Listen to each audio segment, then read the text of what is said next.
What lies beneath your feet? Maybe some kind of artifacts. There was a war? Some bodies, maybe? Dinosaurs, I guess. That's what I would say. As you go down progressively deeper, you're encountering at progressively greater depths earlier and earlier and earlier time frames. At the very bottom of this pile of sediment is effectively some of the very first Pennsylvanians, the material remains of some of the earliest populations in the Upper Ohio Valley that are probably 16,000, 17,000 radiocarbon years old.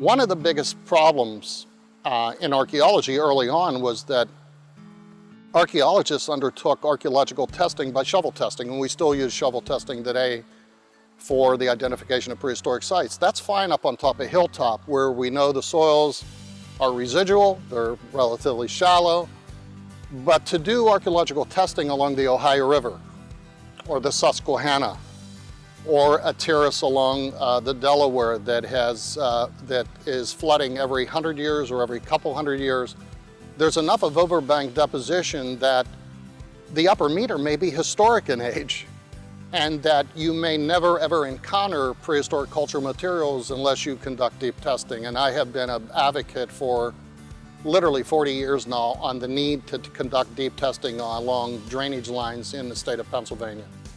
There hasn't been a lot of excavation on deeply buried sites in the past, mostly because these sites are difficult to get to. And if people didn't have to get there, they didn't go that deep. And when Section 106 came along, then they had to get there. And now we have a lot more excavations that go into deeply stratified sites because they have to consider those sites in the federal planning process. This is all information that we didn't have, and it's information that, by and large, we didn't even know existed. For prehistoric sites, having deeply buried resources allows you to know that what you're looking at is sealed. It hasn't been messed around with, for lack of a better word or term. So you have a prehistoric site, you have additional sediments buried, maybe you even have another prehistoric site and additional sediments.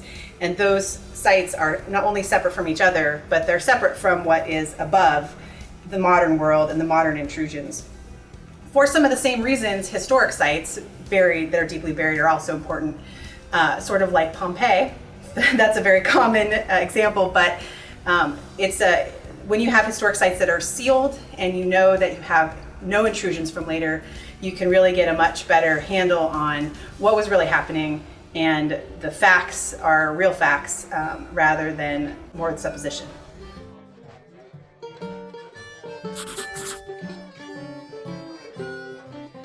No one among us believed that there was anything here earlier than Clovis, say, so that when we dug deeper in this particular spot, it was really to encounter the Birmingham Shale. We wanted to see what the Birmingham Shale looked like, so we dug through a rockfall event that roughly dated to Clovis times, and then surprisingly to us found earlier materials where there should not have been any. But no one was looking for that stuff. It just turned out to be the unexpected discovery that was beneath our feet. Meadowcroft is essentially a rock shoulder that is formed in situ. In other words, the reentrant that forms the rock shoulder, the overhang and the subsequent floor and talus slope, formed within the in situ bedrock that's in place. So here at Meadowcroft, what we had was a sandstone sequence, which is very thick, and it had differing beds within the sandstone that weathered more rapidly than other beds. And if you look up at the face of the rock shoulder, you'll see a lot of holes and pits in the sandstone. And we call that B-rock weathering.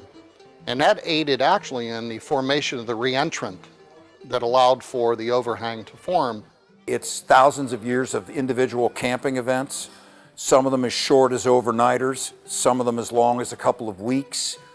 Some of the groups would have involved based on the artifact content, probably males only, some of the groups, maybe even females only, some mixed groups, so that the intensity of site use, however you measure it, whether it's measured in numbers of people, length of stay, or both, is quite variable through time.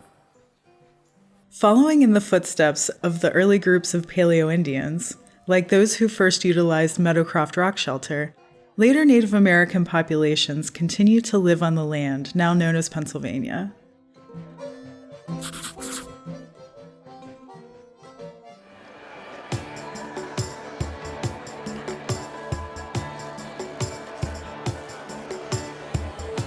And the formation of the point at Pittsburgh is a function of three distinct rivers, essentially, well, two rivers, the Allegheny, which flows south from the glaciated portion of the Appalachian Plateau, and the Monongahela River flowing north from West Virginia up through southwestern Pennsylvania to have its confluence at Pittsburgh to join the Ohio. Those rivers and their confluence created what is today the point at Pittsburgh. It is interesting to note that when you look at early maps, bathymetric maps, maps that show water depth in the early 1800s, in the summer you could have walked across the Allegheny River or the Monongahela River. But as a result of navigation controls today, the river is 15, 20 foot or more higher than it would have been when George Washington was there in the blockhouse. So you have to keep in mind when we look at archaeological sites that are on these terraces, that they were well above what we today view as what is the present river level.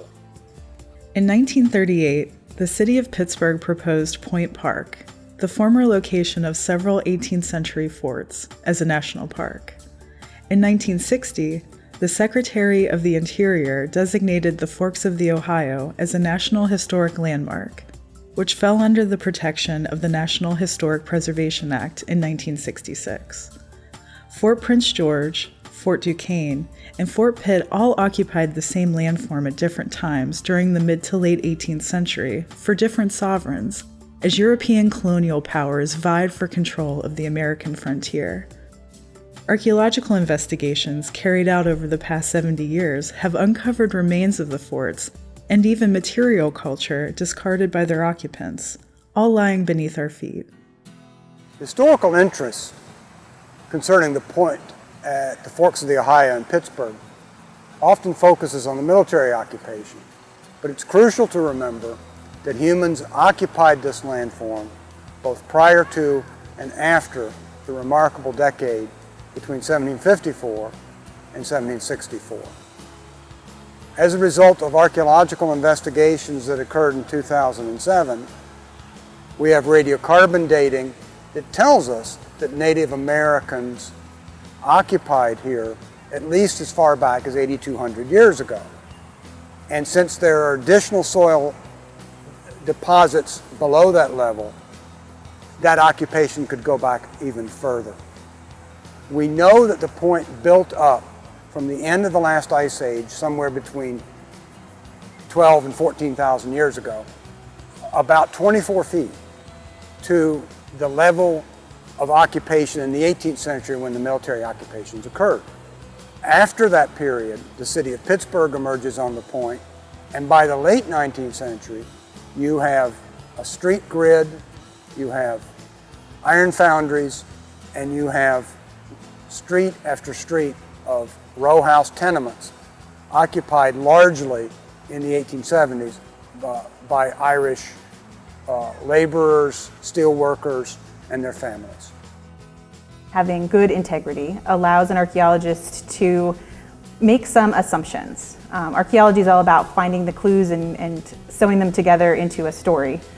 Sometimes it's a good story and sometimes it's not a good story, but the better your clues are, the less they've been messed around with, the better your story is going to be and the more accurate your story is going to be.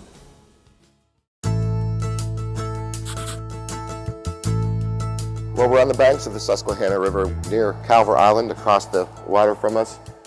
There's a lot of deeply stratified sites in the Susquehanna River, and when we started the excavation at Calvary Island, we expected to go to the bottom, all the way to the Pleistocene deposits at the base of the island, which was akin to the river level or the gravels that are in the river, and we expected to find occupation or remains all the way down pretty near to the bottom. But that wasn't the case, as some other islands in the Susquehanna, such as City Island, where you have dates that are much older, and some of the other islands that are formed more from intrusions of geologic formations.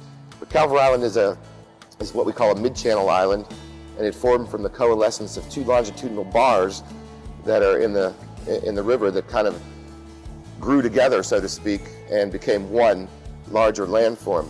That being said, the island really didn't become habitable for Native American populations until the coalescence of these two longitudinal bars, and as they became vegetated and emerged, graded more above the river level.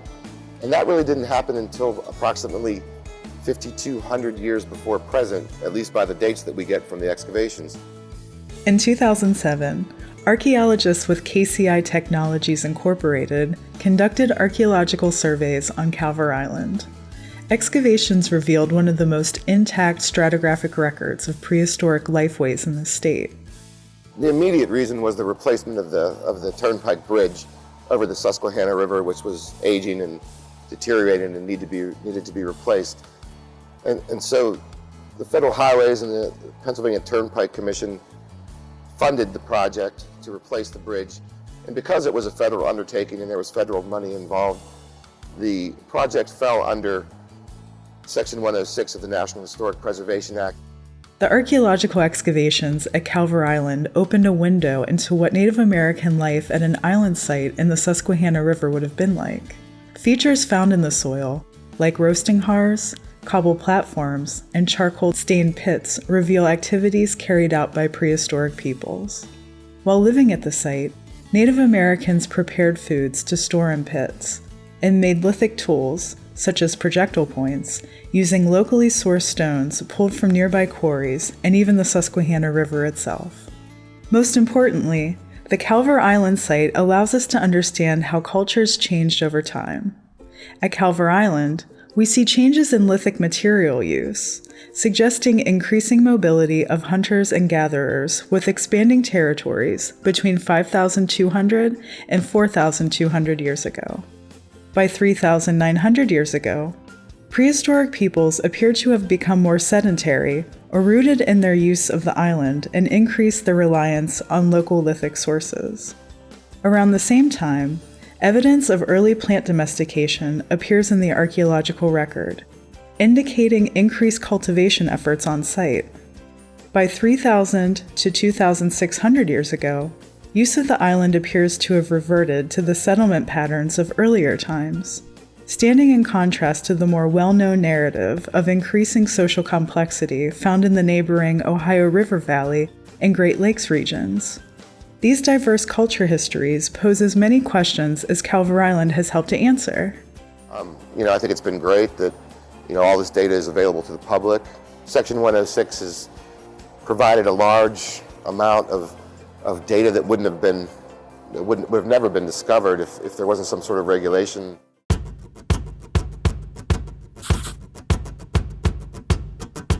Within the hustle and bustle of a living city, people find themselves surrounded by reminders of the past and the present.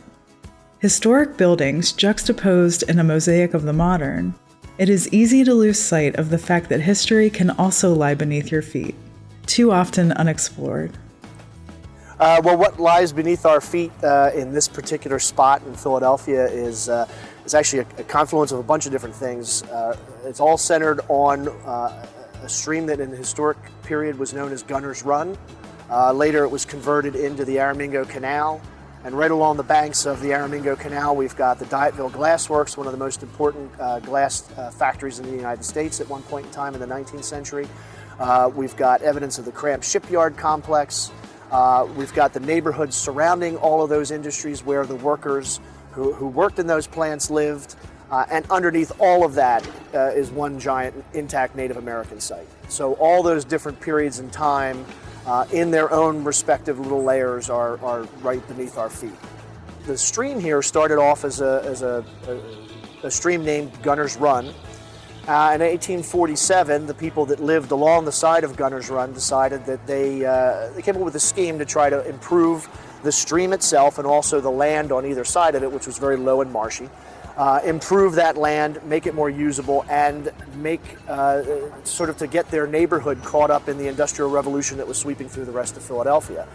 So they decided they were going to ditch out Gunner's Run, which was a slow meandering stream, make it straight and deep, line it with timber wharves and piers, and turn it into essentially an inland extension of the Port of Philadelphia. And again, the neighborhood sprouted up around it with homes for all the people that worked in these industries, and then paved over to the top of it with a series of new streets. So by 1902, the canal was gone. 1847 to 1902, that's the life of the Aramingo Canal. The area that we're standing right now is right on the edge of the Dyetville Glassworks property, which covered several acres here. There has been a glassworks on this site from 1772 till the end of Dyetville, which was around 1923. So this area was a site of more or less continuous glass production for all that time. 3 feet below the ground that we're standing on right now is where we encountered the intact walls for one of the 5 glass factories that were here at Dyetville. And they extended down to around 8 feet below the ground surface. So not only did we find, the factory floors, and it was fantastic, came right down onto the factory floors where the glass blowers worked. And we started getting intact Native American artifacts at about 8 feet below ground surface. And we had just one layer after the other of Native American artifacts going down to around 12 feet below ground surface. So this is the only known stratified Native American site in the city of Philadelphia, is right here. Closer to the surface and areas surrounding this are all the residential areas where the workers at Dyetville lived. When we excavated in those areas, literally maybe a foot below the ground surface is when we started getting evidence of the homes that they lived in, started picking up the privy and other features that were in their backyards, and of course in those all the artifacts that let us know about what life was like for the people that worked at Dyetville and who worked along the waterfront and in the shipyards here. From the standpoint of archaeology, we've got 10 intact Native American sites. Those sites pretty much doubled the number of known Native American sites that had been found in Philadelphia. And the sites themselves have yielded, some yield a good bit of information, others maybe not so much. But one of the things that has really changed is the fact that Native American peoples were never really part of the conversation of the history of Philadelphia prior to the work on this project. If anybody thought about Native Americans at all, it was very briefly in the context of a treaty with William Penn, but then Native Americans disappear from the dialogue. Now that's all changed. Native American peoples can now say, we never really did leave Philadelphia. Our sites are here, our history is here, and from the standpoint of our heritage, it really allows Native Americans to come back in and become part of the discussion of the history of Philadelphia. One of the greatest benefits that my generation can give to the next 50 years is to really take another look, and a new look in some cases, at all of the materials that we've got from the last 50 years. This facility and facilities like it all over this country are filled with collections and filled with information that we can just go get. Some of them have been analyzed in the past, but new techniques have happened. New information can come from those collections. And some things have never been looked at. They came to the museum, they were put in a box and labeled and put on the shelf, and there they've stayed. So I think that the next 50 years will give us that opportunity to really look at what we already have. Find out new things, but know what we have at home already. I think any kind of archaeology anywhere is based on the premise that in order to better understand ourselves as humans, you need to understand where we have been. And Churchill observed once, if you're not cognizant of your history or prehistory, you don't have any present. And if you don't have any present, you don't have any future. And here we have 16,000 years of befores that we can look at and try and understand better what prehistoric Pennsylvanians were doing on the landscape long before we ever got here. We're only the most recent tenants of the landscape, and understanding how other people might have used it both in time and through time anywhere in the world, Pennsylvania or anywhere else, helps us illuminate, I think, how we got to be where we are now and where we might be going.